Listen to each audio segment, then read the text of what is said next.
எரிசக்தி 2036ஆம் ஆண்டிற்குள் $1.5 டிரில்லியன் பொருளாதாரம் எனும் அரசின் தொலைநோக்க பார்வையின் இலக்கை அடைவதில் எரிசக்தி துறை பங்களிப்பு அவசியமாகும். தமிழ்நாட்டிற்கு 2640 மெகாவாட் கூடுதல் மின் உற்பத்தி திறனை வழங்கக்கூடிய உடன்குடிநிலை 1 மற்றும் 800 சிறப்பு பொருளாதார மண்டல செஸ் அனல் மின் திட்டங்களை விரைவாக செயல்படுத்த இந்த அரசு உறுதி பூண்டுள்ளது.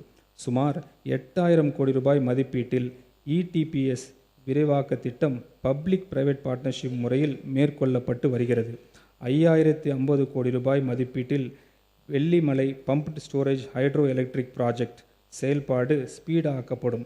அதிகபட்ச மின் தேவையை மேனேஜ் செய்வதில் ஆற்றல் சேமிப்பு அமைப்புகளின் பெஸ் முக்கியத்துவத்தை உணர்த்தியுள்ள இந்த அரசு இத்துறையில் தனியார் முதலீடுகளை எளிதாக்கி தமிழ்நாட்டை இந்தியாவின் பெஸ் மையமாக மாற்றும் வகையில் புதிய பெஸ் ஊக்குவிப்பு கொள்கையை வெளியிடும். புதுப்பிக்கத்தக்க எரிசக்தி மேம்படுத்தி தனது எரிசக்தி உத்தியை செயல்படுத்துவதில் அரசு முனைப்பாக உள்ளது. பிரைம் மினிஸ்டர் சூரிய வீடு இலவச மின்சார திட்டத்தின் இணைந்து புதிய வீட்டு கூரை சூரிய மின் மானிய திட்டம் அறிமுகப்படுத்தப்படும். இத்திட்டத்தின் கீழ் சூரிய மின் பலகைகள் பொருத்தும் வீட்டு நுகர்வோருக்கு 1 லட்சம் ரூபாய் வரை மானியம் வழங்கப்படும். இது அவர்களின் மின்சார கட்டணங்களை பெருமளவு குறைப்பதுடன் புதுப்பிக்கத்தக்க எரிசக்தி பயன்பாட்டின் மூலம் பசுமை மற்றும் நிகழ்வை சாத்தியப்படுத்தும். இத்திட்டத்தினை செயல்படுத்த 50 கோடி ரூபாய் நிதி ஒதுக்கீடு செய்யப்படுகிறது. சென்னை மாநகரில் உள்ள அனைத்து நுகர்வோர்களுக்கு மாநிலத்தின் பிற பகுதியில் உள்ள 50 லட்சம் தொழில் மற்றும் வணிக நுகர்வோருக்கு ஸ்மார்ட் மீட்டர்ஸ் அமைக்கும் நடைமுறை அறிமுகப்படுத்தப்படும். 2035-36ஆம் ஆண்டுக்குள் அதிகபட்ச மின் தேவையின் அளவு 37,000 மெகாவாட்டாக கடக்கும் என மதிப்பிடப்பட்டுள்ளது. இதன் மின் உற்பத்தி அலோகேஷன் அண்ட் டிஸ்ட்ரிபியூஷன் முதலீடுகளை வேகப்படுத்த வேண்டிய அவசியம் ஏற்பட்டு உள்ளது. மாநிலத்தின் டிஸ்ட்ரிபியூஷன் ஸ்ட்ரக்சரை வலுப்படுத்தக்கூடிய மிக முக்கிய திட்டமாக கோயம்புத்தூர் அரியலூர் 765 765 கிலோவாட் மின் பகிர்மான பாதை திட்டம் 4000 கோடி ரூபாய் செலவில் பிபிபி முறையில் செயல்படுத்தப்படும்.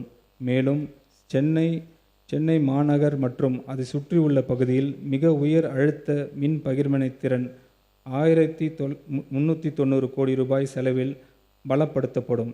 தமிழ்நாட்டின் தென் மண்டலத்திலிருந்து பசுமை எரிசக்தியை கொண்டு செல்வதற்கு மிக முக்கியமாக விளங்கும் 1187 கோடி ரூபாய் மதிப்பிலான பசுமை எரிசக்தி வழித்தடத்தின் 2ஆம் கட்டம் மற்றும் 1640 கோடி ரூபாய் மதிப்பிலான விருதுநகர் கோயம்புத்தூர் 765 கிலோவாட் மின் பகிர்மான திட்டங்கள் செயல்பாட்டு அரசு வேகப்படுத்தும்.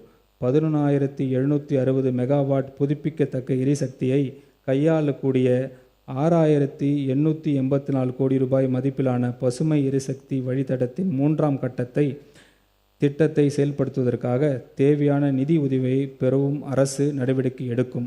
மின் விநியோகத்தை மேம்படுத்தும் வகையில் 1,543 கோடி ரூபாய் முதலீட்டில் 178 புதிய துணை மின் நிலையங்களை அமைக்கும் பணி அரசு மேற்கொள்ளும். மேலும் 2000 கோடி ரூபாய் செலவில் 40,000 பழைய டிஸ்ட்ரிபியூஷன் டிரான்ஸ்ஃபார்மர்ஸை படிப்படியாக மாற்றப்படும்.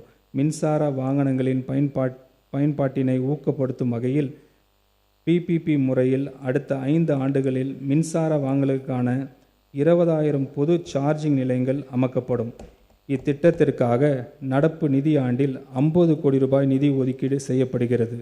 அடுக்கு மாடி குடியிருப்போர் நல சங்கங்களில் மூலம் குடியிருப்புகளில் அமைக்கப்படும் மின் வாகன நிலையங்களுக்கு அரசு மானியம் வழங்கும். இதற்காக 5 கோடி ரூபாய் நிதி ஒதுக்கீடு செய்யப்படுகிறது.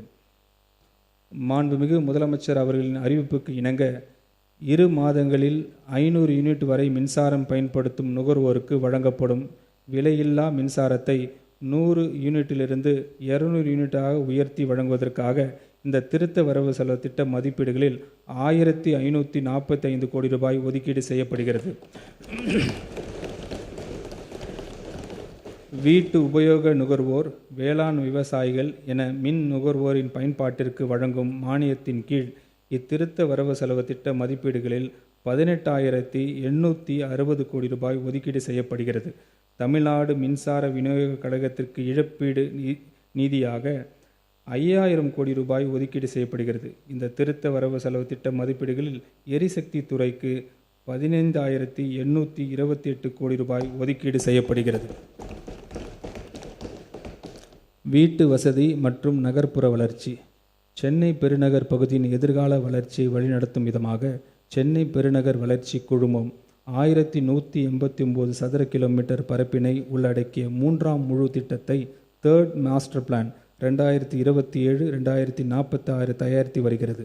சென்னை பெருநகர் பகுதியின் வேகமான விரிவாக்கத்தை கருத்தில் கொண்டு ஒருங்கிணைத்து திட்டமிடலின் தேவையை உணர்த்தும் 5,904 சதுர கிலோமீட்டர் பரப்பளவில் விரிவுபடுத்தப்பட்ட சென்னை பெருநகர் பகுதியினை ஒரு காம்ப்ரஹென்சிவ் மாஸ்டர் பிளான் அரசு தயாரிக்கும். இத்திட்டமானது நீண்டகால வளர்ச்சி மற்றும் மாற்றத்திற்கான ஒரு வரைபடமாக செயல்படும்.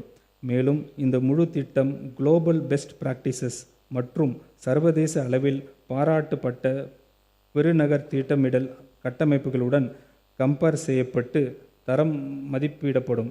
இத்திட்டத்தினை நடைமுறைப்படுத்த அரசு 25 கோடி ரூபாய் நிதி ஒதுக்கீடு செய்கிறது.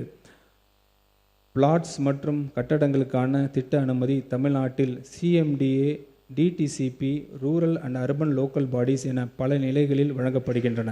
எனவே CMDA, DTCP and local bodies போன்ற பல்வேறு துறைகளை ஒருங்கிணைத்து செயற்கை நுண்ணறிவு AI தொழில்நுட்பத்துடன் கூடிய இணைய வழி திட்ட அனுமதி தளம் single platform for efficient expedited development speed அறிமுகப்படுத்தப்படும். இதன் மூலம் தமிழ்நாட்டு முழுவதும் திட்ட அனுமதியானது குறிப்பிட்ட நேரத்தில் வெளிப்படைத்தன்மையுடன் மக்களுக்கு கிடைக்கும். இதனை செயல்படுத்துவதற்காக 40 கோடி ரூபாய் நிதி ஒதுக்கீடு செய்யப்படுகிறது. துரித நகர்மயமாக்கல் காரணமாக மிகவும் பாதிக்கப்படும் நகர்ப்புற ஏழை மக்களின் வாழ்க்கை நிலையை மேம்படுத்தும் நோக்குடன் தமிழ்நாடு அரசு அடிப்படை மற்றும் சமூக உட்கட்டமைப்பு வசதிகளுடன் அடுக்குமாடி குடியிருப்புகள் கட்டுதல், பயனாளிகள் சுயமாக வீடுகள் கட்டும் முறையின் கீழ் தனி வீடுகள் கட்டுதல், வாழ்வாதாரம் மற்றும் மேம்பாட்டு திட்டங்கள் உள்ளிட்ட பல்வேறு திட்டப் பணிகளை செயல்படுத்தி வருகிறது. இத்திட்டப் பணிகள் கீழ் பல்வேறு நிலைகளில் முன்னேற்றத்தில் உள்ள 24,131 அடுக்குமாடி குடியிருப்புகளை கட்டும் பணிகள் இந்த ஆண்டில் முடியும். மேலும் 14,194 அடுக்குமாடி குடியிருப்புகள் கட்டும் பணிகள் இந்த ஆண்டில் தொடங்கப்படும். இத்திட்டத்திற்காக 1,253 கோடி ரூபாய் நிதி ஒதுக்கீடு செய்யப்படுகிறது. பிளே ஸ்டோர் மற்றும் ஆப் ஸ்டோரில் இருந்து பாலிமர் செயலியை QR கோடு மூலம் பதிவிறக்கம் செய்யுங்கள். செய்திகளை உடனுக்குடன் பெறுங்கள்.